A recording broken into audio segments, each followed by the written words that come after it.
Salut, c'est Marie-Liesse.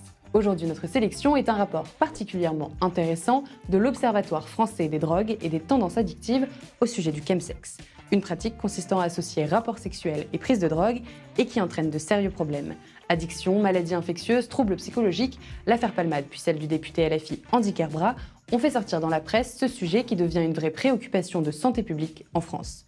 Le phénomène toucherait surtout la communauté gay et de plus en plus d'adolescents. En cause, la drogue de plus en plus accessible et la promotion de ces pratiques sur les réseaux sociaux et les applications de rencontres. Heureusement, la prévention se renforce et le corps médical se forme pour réagir. On vous explique ça en 2 minutes.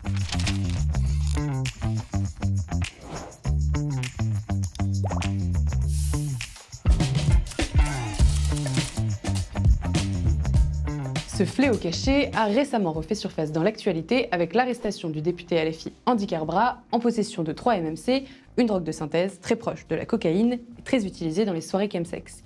Il n'est pas le premier à défrayer la chronique sur ce sujet, on se souvient aussi de l'affaire Pierre Palmade en février 2023, impliquant un accident grave sous emprise notamment de 3-MMC, sans doute lié à un épisode chemsex. Mais alors, qu'est-ce que le chemsex ? En fait, c'est le fait d'avoir des rapports sexuels sous l'effet de drogue pour booster ses performances, se désinhiber et repousser ses limites. Bien qu'établir des chiffres précis reste complexe, un rapport remis au ministre de la Santé avance qu'en France, entre 100 000 et 200 000 hommes ayant eu des relations sexuelles avec d'autres hommes pratiqueraient le chemsex. Et ces chiffres ne font que croître, notamment chez les adolescents. Les risques sont sérieux, sida, hépatite, mais aussi troubles physiques et psychologiques graves, avec des addictions tenaces. Beaucoup racontent des descentes difficiles entre dépression et épuisement. Le chemsex peut parfois conduire même à des décès.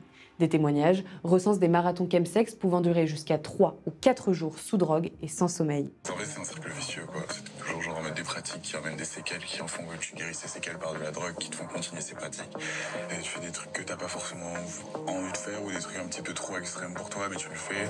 Face à cela, des associations et certaines mutuelles étudiantes renforcent les campagnes de prévention.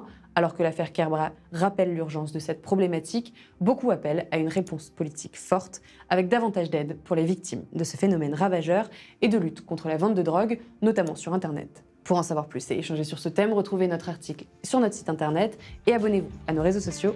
On se dit à demain.